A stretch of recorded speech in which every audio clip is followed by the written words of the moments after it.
Sit down, Hillary.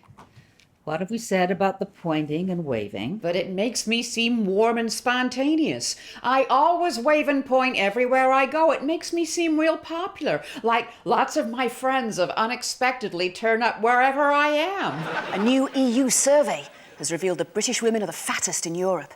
The findings would have come out earlier, but British men said, "No, you're fine, you look lovely." And another thing, that so-called pop idol Will Young duping us into buying his song on the pretext of being heterosexual. Well, I'm here to tell you I do not approve of men touching each other's bottoms, and my copy of Evergreen is going straight into my Addis swing top. Nigella Lawson brings us the delights of filling in her self-assessment tax return. Slip off the thick, brown, outer Inland Revenue envelope. So you can get a glimpse at the contents. So just let that liquid ooze slowly out onto the waiting document.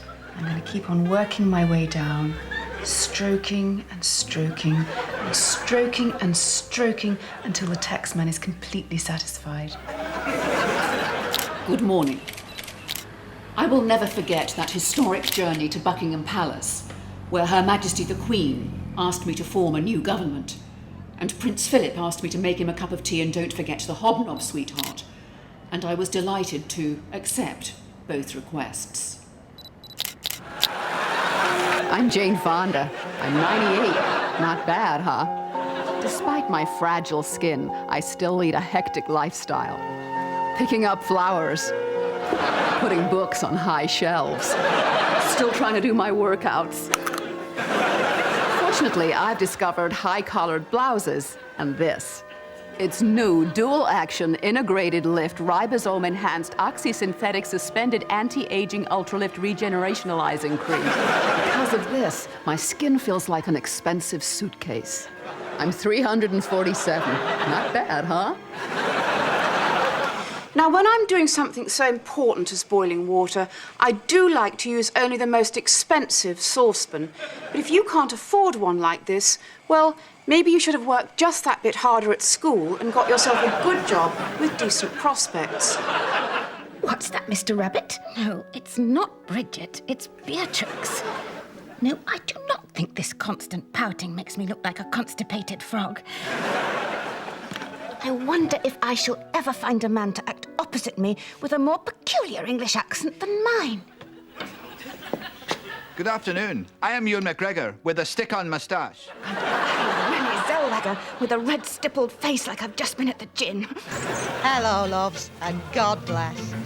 Welcome to Zora's Nice History of Britain, where we refuse to dwell on the unpleasant side of life. This is Edge Hill in Warwickshire. Now, some historians will tell you that in November 1642, a bloody battle, excuse my language, took place here, with lots of vicious fighting and thousands of casualties. Stuff and nonsense. Let's go to the top of the hill and find out what really happened.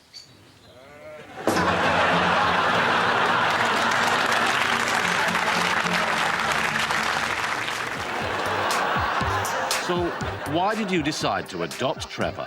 When I first saw Trevor's sad little face staring up at me from the audience, we formed an instant bond.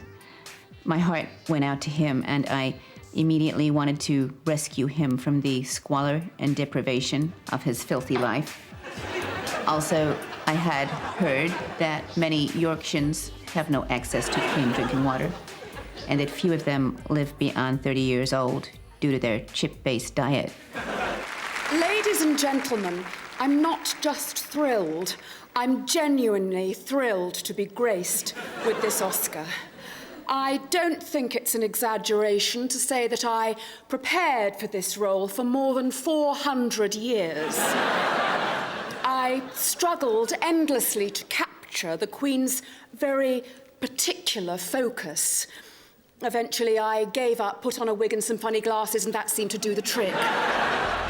Right, feet off, fags out. You lot may have been allowed to get sloppy under that old pisshead Tennyson, but there's a new sheriff in town, and this one's a stickler for royal protocol. Oh, but Gav! Call me Mom, I'm the bloody Queen. Robert Adler, the inventor of the TV remote control, has died aged 93. After weeks of searching, shocked relatives discovered his body down the back of the sofa. I want to help those people who are just about getting by. Those people whose houses may be worth less than £500,000. People who can't afford to go on skiing holidays more than once a year. Asymmetric neckline, bad blow dry, tense mouth.